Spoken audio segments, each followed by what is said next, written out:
Hello and welcome to Good Evening Britain, the Force for Good's weekly show, coming to you live from our studios here in the heart of the great British city of Glasgow, with me, your host, Alistair McConnachie, broadcasting on all our digital platforms throughout the United Kingdom and across the world. We're bringing you quality pro-UK comment and analysis every Wednesday from 7 until 8 p.m.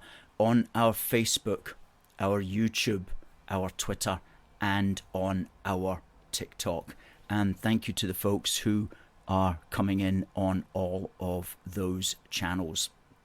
Great to have you here in this great British evening here throughout the United Kingdom. Tonight we're going to be talking about devolution and why the Scottish Nationalists don't understand devolution and why that leads them to think that democracy is being denied, why that leads them to think that they can have a mandate for a second referendum if they get enough votes in Holyrood.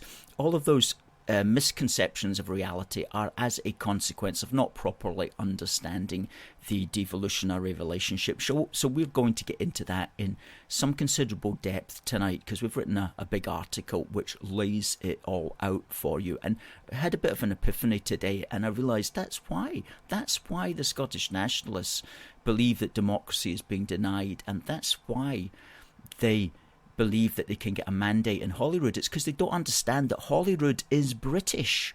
Holyrood is British. That's one of our new slogans now. One of our new 3-word slogans. Holyrood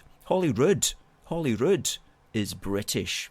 And of course, on this great British evening, which is Burns Day. So some of you might actually be at a Burns supper with family or friends tonight, and others have decided to watch A Force for Good, where, to be frank with you, you'll just get as much entertainment. Although Burns suppers are great if you're into that sort of thing. I've been to one. Has anybody out there been to a Burns supper? And if you have, what did you think of it? Please send in your thoughts on Burns suppers. And we're going to be talking about Burns and how he was a Scottish and a British patriot all wrapped up in one, and how he wrote poems from all sorts of, from almost, you could say, both political angles.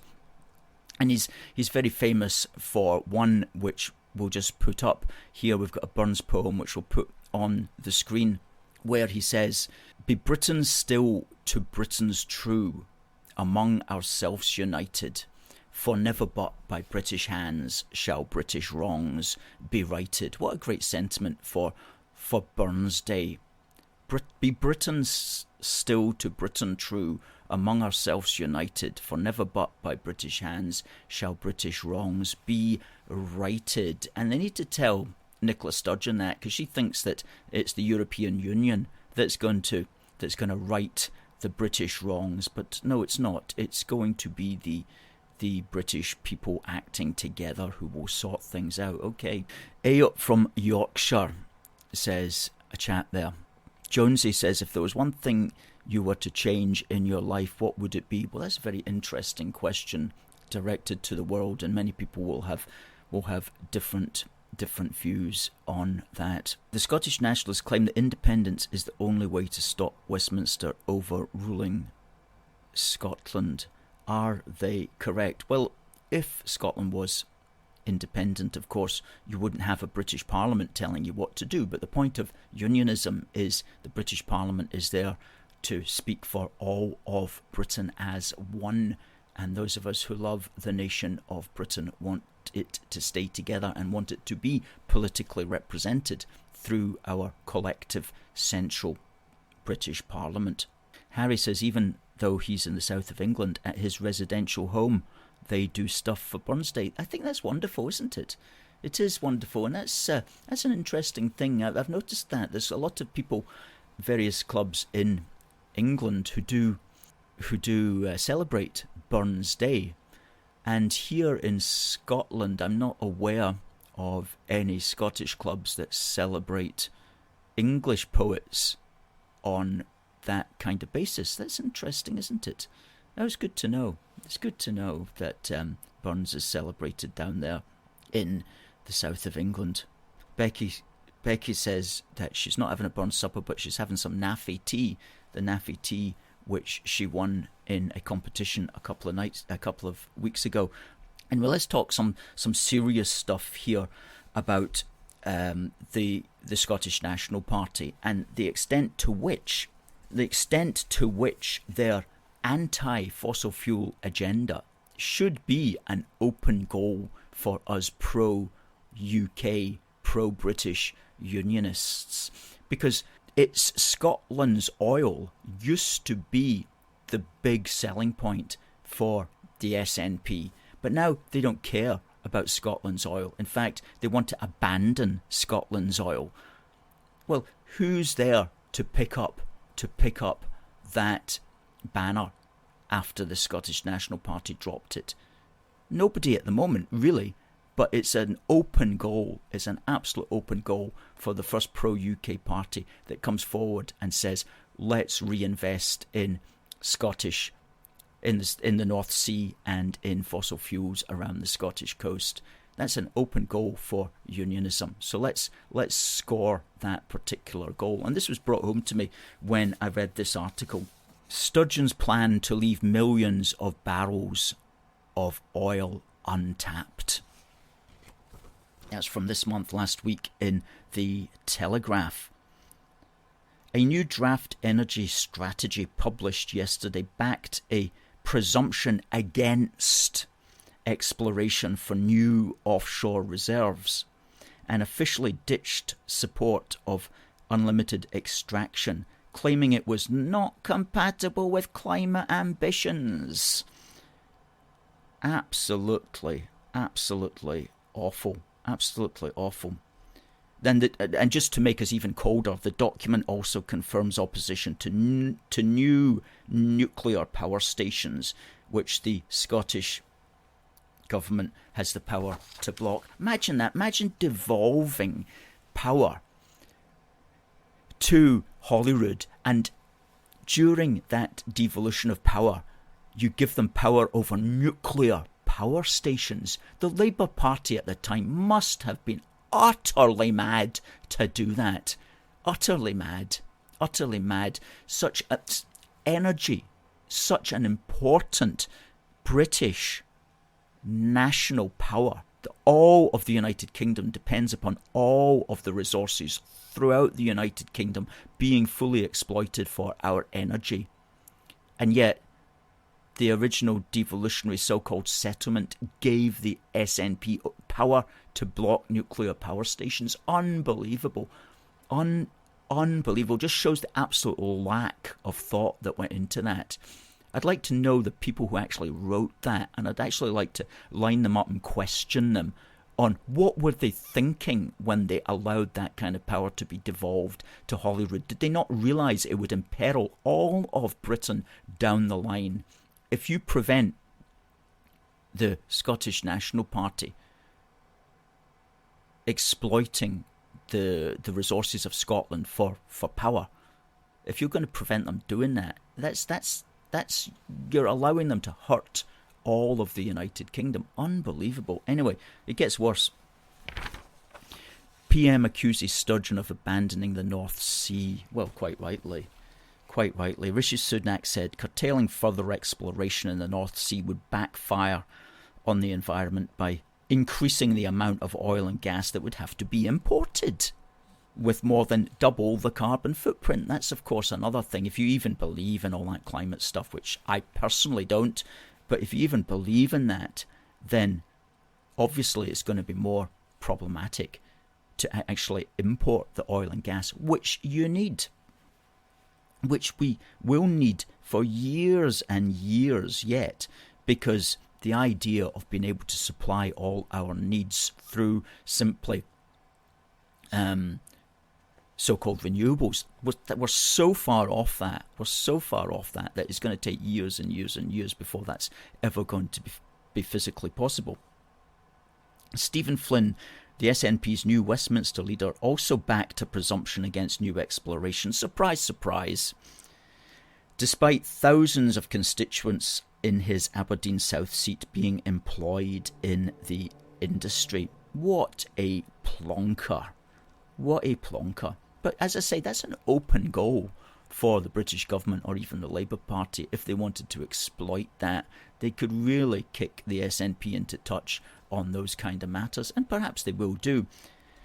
Mr. Sunak seized on a reference that Mr. Flynn made to the energy crisis, saying, quote, and I want to talk about this, so listen to this. Rishi Sunak goes, quote, what we do now know is that the Scottish government does not want to support the Scottish energy industry and the 200,000 jobs that it produces, close quote. Well, he's absolutely right there, but that's not the rhetoric that I would have used, because listen to that. What we do now know is that the Scottish government does not want to support the Scottish energy industry. No, it's not the Scottish government, it's the SNP and the Greens do not want to support the Scottish energy industry, okay? So you are the Prime Minister. You use that as a teaching moment against your political opponents. You see, for most of us, the phrase the Scottish government is very abstract. It's very abstract and it's very removed from our day-to-day existence. And when we think of the Scottish government, we don't really know exactly to whom that is referring, because it's referring to an awful lot of people, including civil servants as well. But you're the Prime Minister, so you want to be having a go at your political opponents. So you want to rephrase that. This is what you want to say. What we do now know is that the SNP and the Greens do not want to support the Scottish energy industry. That's what you say, the SNP and the Greens. Or you make it even more personal.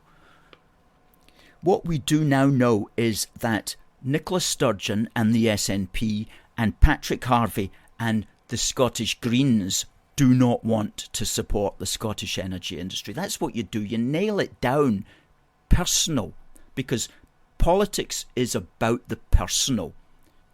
Okay, so goodness me, the SNP make it personal. Oh, they make it very personal when they're criticising the Tories or Sunak or any of these people. They make it personal, okay, and it hits home and it works. So stop using this sterile, abstract phrase, the Scottish government, which is not even correct as well, because as we know, the Scottish government is not on a par with the British Parliament and with the British government. So many mistakes he's using. One, he's not making it personal.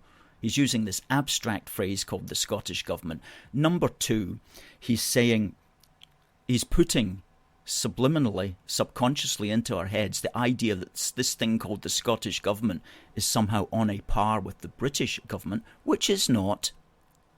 Now, if he can't get over talking about the Scottish government, at least say this. At least talk about the devolved Scottish government or the Scottish devolved government. At least put it into the proper constitutional context. Don't just be throwing out the phrase there like our two governments, the Scottish government and the British government. No. You can talk about the British government and the devolved Scottish government so that people understand the relationship. Because believe me, and I'm going to talk about this in a moment, most people don't understand that constitutional relationship. The idea that the British government is the central one and that the Scottish one is devolved from it. So you should be saying that. You shouldn't be saying the Scottish government. You should be saying the devolved Scottish government, if that is, you insist on using that phrase at all. And secondly, I don't like this phrase, the Scottish government, because for most of us, we hear the word Scottish and we like the word Scottish. And so if you're using the word Scottish government in a negative context, there will be some people out there that just hear the word Scottish, get a knee-jerk reaction and won't listen any further. So that's another reason why you shouldn't use that phrase Scottish government in a negative context. It's another reason why you should be more specific. You should be talking about the SNP and the Greens, or as we're calling them now, the SNP Greens, all one word. the SNPGreens, because it's becoming very clear that is in fact what we're dealing with. It's not two parties, it's one party called the SNPGreens. So there you go, 3 reasons not to use that phrase at all. 1, it's not personal. 2, it's not constitutionally correct. And 3, instead of using the word Scottish, which some people have, many people, most of us have very good allusions with, say, the SNP government or the SNP administration, but be specific about it. And I'm not even the Prime Minister, and I have to be telling him stuff like that. That's ridiculous when you think about it, isn't it? Absolutely ridiculous. So we put that, a lot of what we've just said there was in our article, which you'll find there in the comments. Lizzie says once they've got independence, they can elect who they want. That's true, isn't it?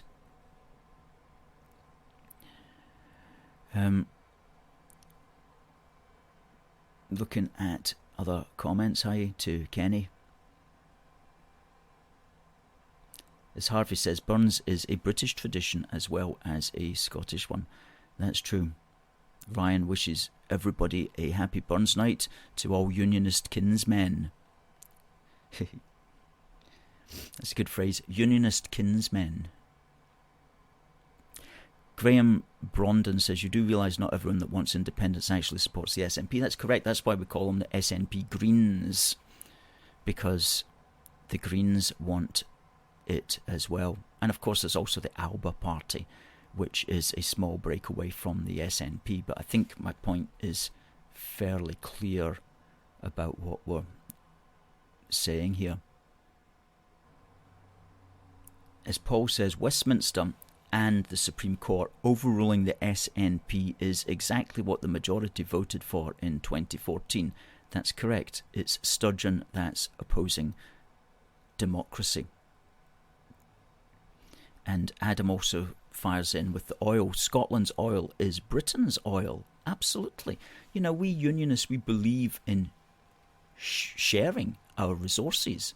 Absolutely, we believe in sharing our resources. It belongs to England, Scotland, Wales and Northern Ireland together. And that's such an important thing that differentiates us. We've got a picture here of something that Penny Mordaunt said in Parliament, and this is as good a time as any just to bring it up just after Adam's comment there. She goes, this was on the 19th of January. Penny Mordaunt goes, my response to the SNP's business question today: you don't have to believe in the Union of the UK to believe you have a duty of care to the citizens of it. All of them, whoever they are, wherever they live. Well, Penny, I have to tell you, you do actually need to believe in the Union of the UK to believe that you have a duty of care to the citizens of it. All of them, whoever they are and wherever they live. And as we tweeted back there, we said that you actually do need to believe in the Union to take that point of view. That's the reason why the SNP do not. Okay. So the idea of a duty of care is very much a unionist idea, and your SNP supporters and your Green nationalists, they don't believe in that. They don't believe that they have a duty of care to the rest of the UK. That's why they are separatists.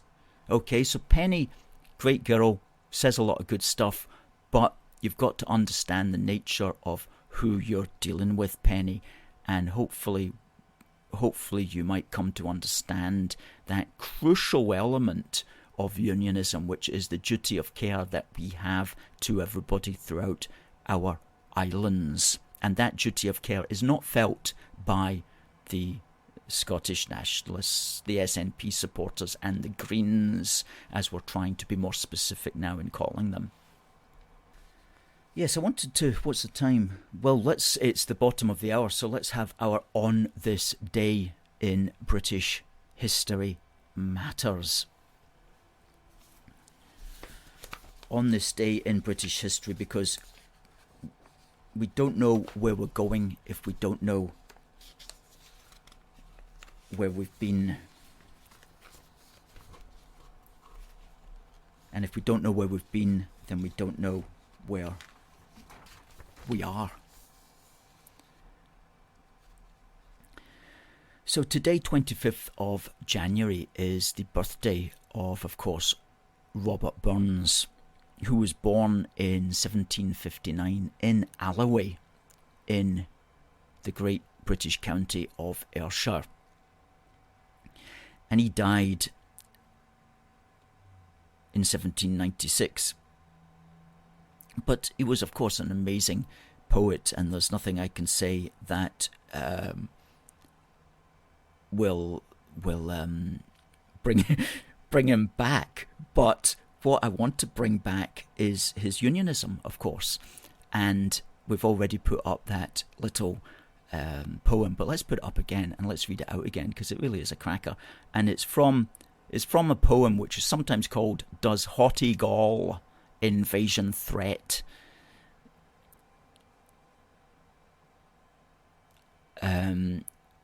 And it's also called the Dumfries Volunteers, because he joined the Dumfries Volunteers, which was a British army unit, when he was in Dumfries, and he wrote this poem for them. And it goes to some length describing the importance, basically, of sticking together, but it's also got a lot of good stuff in it. And he says stuff like, "Oh, let us not like snarling curs.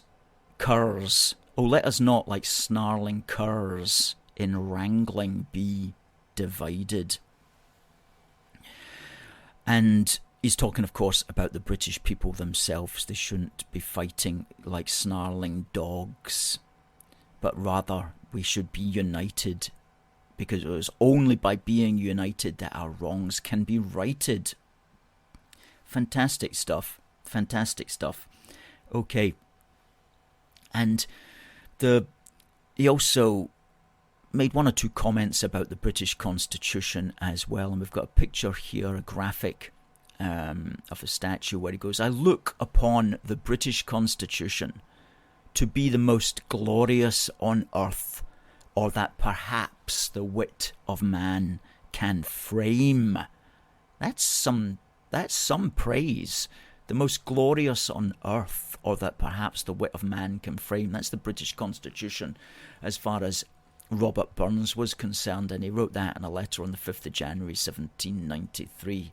So that's the Burns statue, by the way, in George Square in Glasgow. Okay, so very shortly after he died, he died in 1796 on the 21st of July, and he was buried in St Michael's churchyard in Dumfries.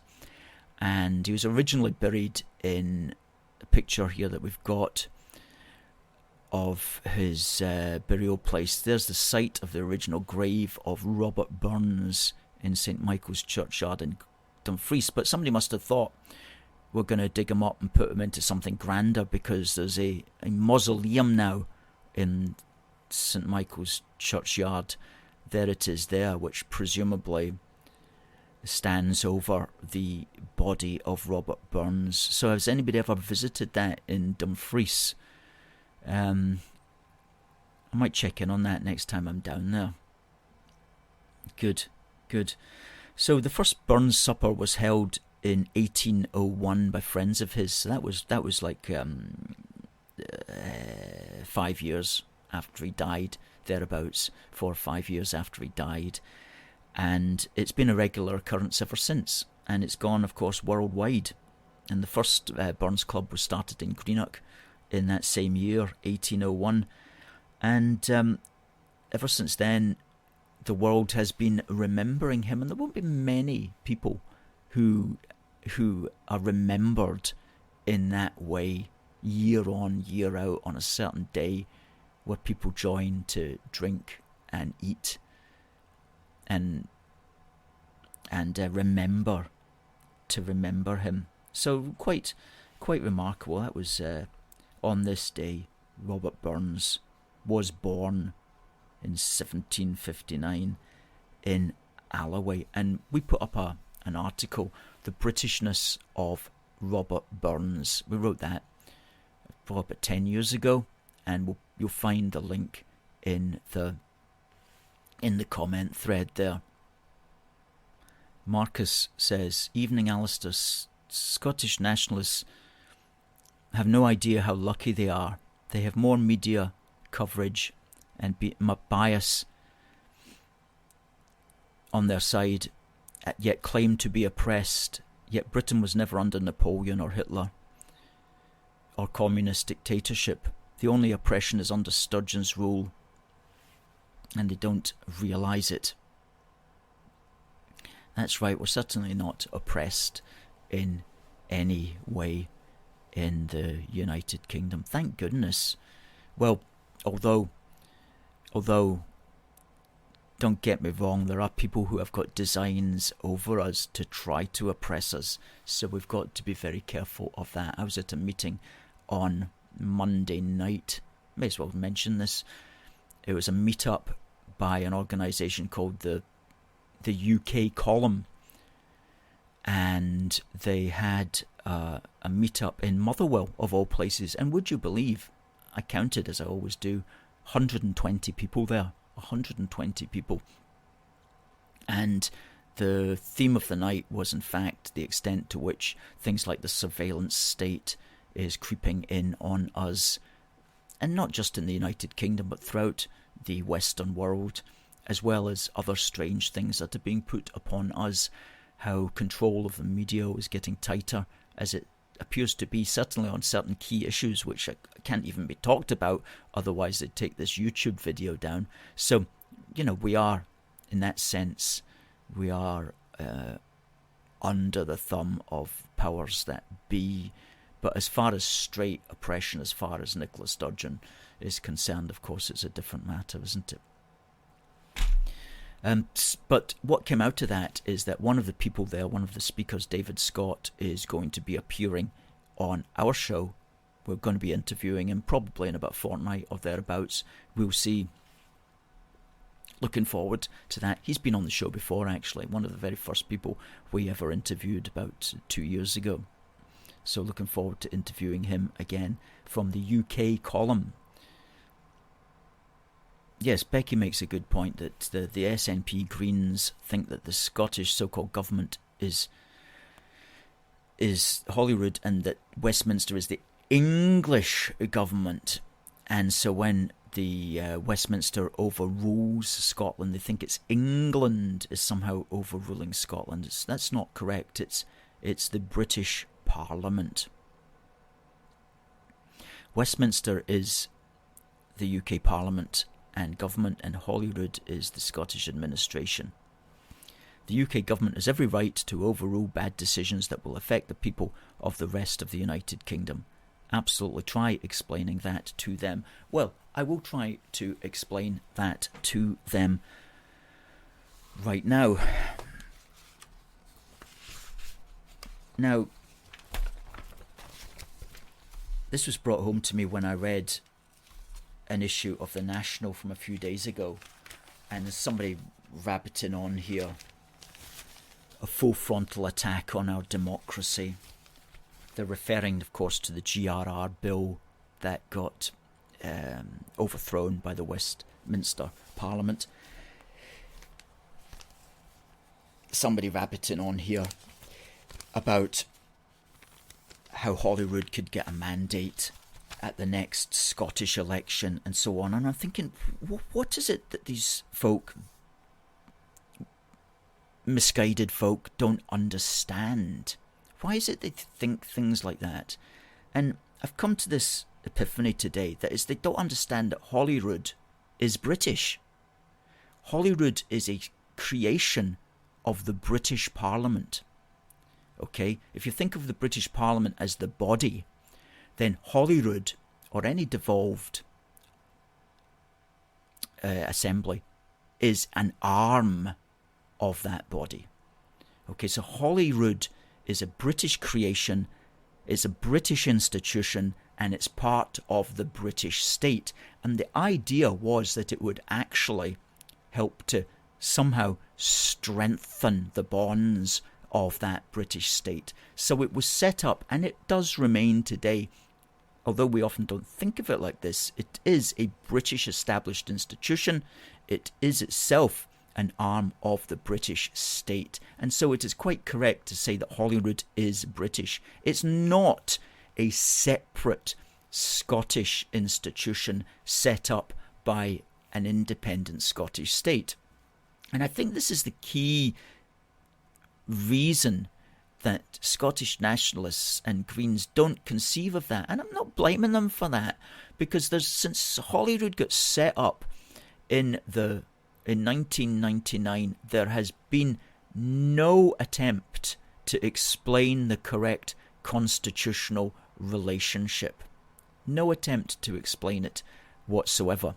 And so people, say you're growing up, say you went to school, you came of age in 1999, you're not going to know any better. You're going to think that Holyrood has somehow always been there, and that it was maybe set up by the Scottish state, and it's, when you see everybody talking about it as being a government, the same as the British government, you quite rightly, quite normally presume it must have the same powers. Therefore, you don't understand how one parliament in London, with presumably the same powers as this one in Edinburgh, how can this one stop this one from getting its way? Of course you're going to be confused about that. Of course you are, because nobody's explained to you the correct constitutional relationship, which is that the British Parliament is the centre collective parliament for all of the United Kingdom, for what we like to call Britain as one, and it has devolved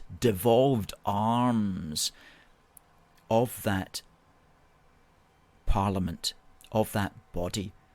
And the idea is that these devolved arms will help the overall governance of the United Kingdom together. That's the ideal. So these devolved assemblies or parliaments, whatever you want to call them, these are British institutions. And of course, a British institution in Edinburgh cannot get a mandate to destroy Britain. A British arm of the British body has to do what the body says. So if the body decides to overrule the arm, then that's just the natural way of things. Okay, so we Unionists, we understand Holyrood as British, and so we understand that it can't have a mandate. It can't make a mandate to destroy itself. It can't make a mandate to destroy the thing that created it, any more than, I think up another analogy for that as well, but you can't create something that then destroys the thing that created it. So Holyrood is British, and it cannot have a mandate, cannot develop a mandate to break up Britain.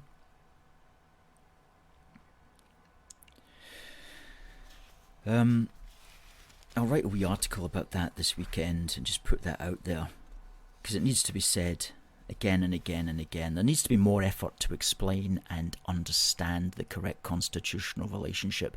And we're hoping to write a book this year as well, in time for the general election next year, where we're going to be trying to drill down into this and come out with more points, because this is going to be a big thing now moving forward. And it's all a consequence of the complete misrepresentation of what Holyrood is. Holyrood is a devolved arm of the British body. Holyrood is a British institution and a creation of the British state. It's not some wildcat thing that got established by some separatist state. But the SNP, of course, love to misrepresent it as that. Good. Now, here's something that I'd like to ask folks. Who would you like to see us interview?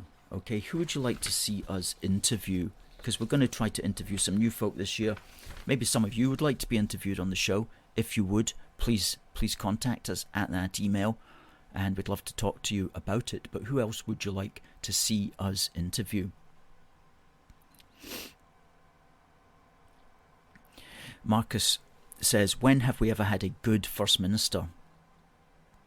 McLeish, McConnell, Salmon, Sturgeon. My answer is none.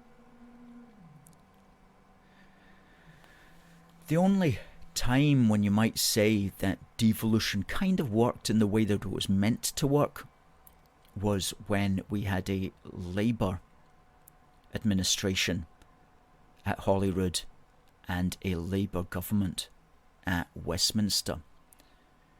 In those cases, and that didn't last for long, but when it did, Holyrood wasn't being used as a weapon against the centre. But the problem, of course, is that if the administration in one of these devolved assemblies is opposite to what the British government happens to be, then it tends to lead more just to division and chaos than it does to actually strengthening. But nevertheless, we shouldn't forget that the aim is to strengthen.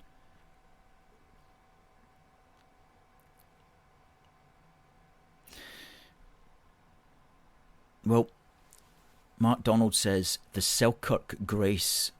Some have meat and canna eat, and some have meat that want it, but we have meat and we can eat, so let the Lord be thanked. My mum, he says, had that on an ornament when I was at school. It's a wee grace. It's called the Selkirk grace, and it's called the Selkirk grace because it was said, I believe, the first time at the home of the Earl of Selkirk.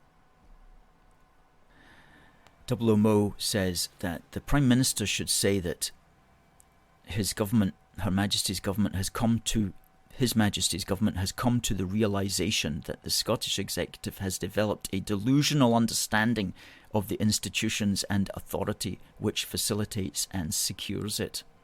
I like that. I might include that in my wee article this weekend, Double O Mo. They do have a delusional understanding of the institutions and authority which facilitate and secure it, and a delusional understanding of their own particular place in that reality.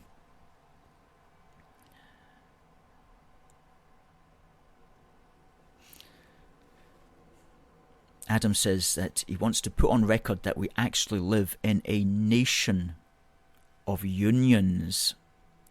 Quite right, rather than a union of nations as such. Pierce asks, in upcoming local elections, well, the local elections, what do you mean upcoming? They're going to be, in Scotland, they're going to be several years away, but which unionist party will be the most successful? That's a good question. Becky Young says, loving the Kelpies there. Well, this time that may be referring to our Kelpie card, which is available at our shop. And this is blank inside and on the back, and it's taken from a photograph which is almost identical to that. Well, it is identical to that when we were there to welcome the late Her Majesty to the Queen Elizabeth II Canal on the 5th of July 2017. A lot of folk that day. Really good day as well. You can get those at our shop. We'll just put up the shop link there as well. One or two people have been reporting having trouble ordering from the shop when they got to the final checkout. And I have noticed that this has become a wee bit of a problem in the last fortnight. Now, if that happens to you, you can use PayPal, because there's also a PayPal checkout. So if you somehow aren't able to go through the normal means by clicking on the orange checkout button, please click on the PayPal checkout button. And if you don't have a PayPal account, then on the little box that comes up at the bottom, there is a little thing that says don't have a PayPal account. You can click on that and you can still put in your details and you can guest checkout. Okay, so if you can't check out via the normal mechanism, click on the PayPal button to check out if you've got a PayPal account, or click on the PayPal button and then guest checkout. But if you can't click, if you are experiencing trouble, please do contact us, because we don't want that problem to last for long. Darryl says, "Hi Alistair, you're doing a great job." Well, thank you. Respect from one of your English brothers. No surrender. All the best to you, Darryl. Thank you for your positive comments. Marcus says he looks at history from different countries and thinks Britain is so lucky that could have been us, yet it happened to other people rather than to us. Isn't that so true? We are really blessed to be British. There's no question about it. It is a great country as far as things are concerned. Kenny thinks the Nats are imploding. I do hope you're right. Paul says, "What a pity that the SNP don't value our British stability, our moderation, freedom and independence, which was centuries in the making, especially in our increasingly unstable and oppressive world."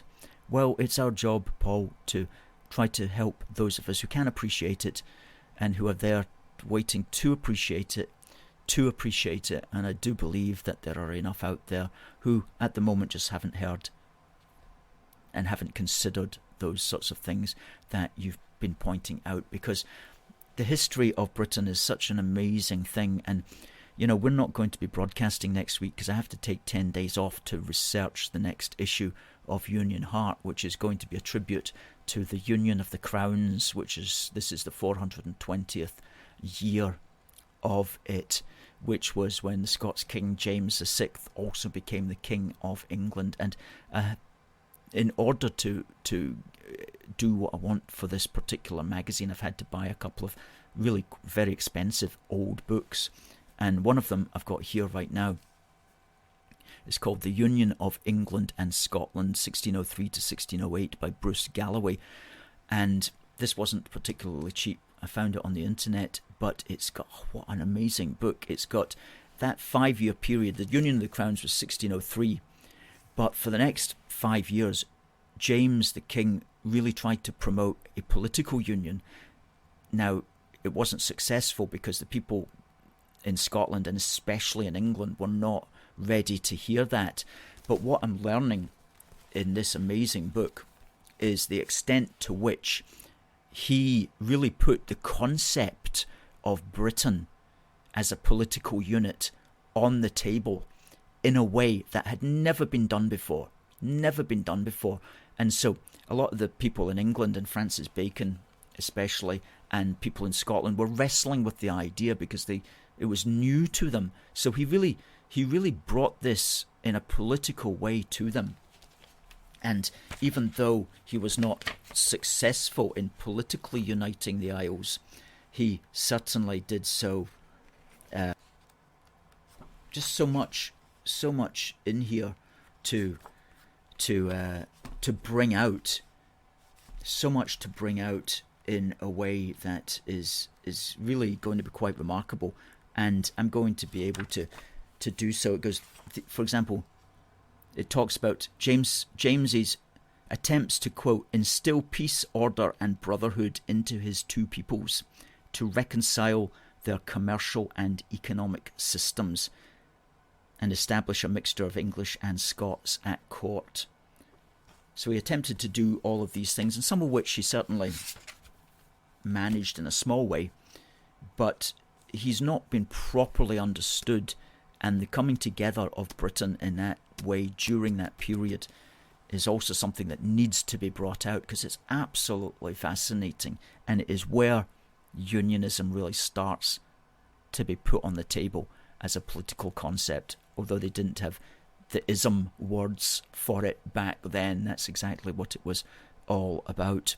So I'm going to be bringing that out in March, but I need to get through that book, and I need to get through another book before I can even start to write up the stuff from it. So I need to do that over the next 10 days. So we won't be broadcasting next Wednesday, I'm afraid. Comic Toon says the Acts of Union in 1707 was well deserved, and the sharing of resources and the oils is what made the UK still run fine and clear. Absolutely sharing. The SNPGreens don't want to share. They don't have that shared duty of care for their fellow men and women throughout the United Kingdom. And don't believe them when they say that they do, because if they did, they would be pro-UK. They would be pro-unionist. Becky Young says the wee book needs to be pointed out as well, and it needs to be posted to every Scottish household, which might teach them a thing or two. Well, if somebody out there is watching and they're a multimillionaire, I can't think of any better ways to spend your money than to support a force for good in our outreach, in our action, and in our literature creation, because we do need your help. If you've got money that can help save the country. Oh, here's an interesting comment from Ryan, that the Scottish secessionists have a strange paradox when it comes to Robert Burns, because they always talk about his infamous Parcel of Rogues poem as proof of the alleged corruption involved in the Union, which has long since been disproved, yet they fail to acknowledge that Burns never really specified which Parcel of Rogues he was referring to, as it is just as likely that he was referring to the Scottish Parliament and its incompetence in the folly of the Darien scheme. That's a very good point, and that was actually made by a historian who pointed out that that was the first time that had been used. The phrase Parcel of Rogues was referring to the people who mucked up the Darien scheme. Okay, we can get rid of the shop one now. And Paul always says Scots vote in greater numbers for Westminster elections. That's because it's recognised as the real national government. That's absolutely so true. As we said here, Westminster's unity mandates. They have a constitutional mandate, a democratic mandate, and a popular mandate. And the popular mandate is measured by the number of people who actually bother to vote at these elections. And the average for the last 5 elections, the average turnout for the last 5 elections at Westminster elections in Scotland is 66% of people in Scotland vote at Westminster elections on average. And the average in Scotland for the last 5 Holyrood elections is 54%. Okay, 12% less. Barely over half the people in Scotland bother to vote at Holyrood elections, and that table with details is in our latest issue of Union Heart, which you can get at our shop at forceforgood.uk/shop-1, or you can get if you become a monthly donor, and we really do rely upon our monthly donors, and that's our Union Supporters Programme. We'll put up the link for the Union Supporters Programme there, at forceforgood.uk. Well, folks, it's the top of the hour, so we're going to say goodbye. Just to remind you that we won't be broadcasting next Wednesday, but we will be back the week after, which is on the 8th of February at 7 o'clock. And I just want to say thank you to everybody who's commented tonight on TikTok, on Facebook, YouTube and Twitter. Please do give us a thumbs up. Please do give us a subscribe on YouTube. Please give us a retweet on Twitter. Please give us a share on Facebook. It really helps to get the message out.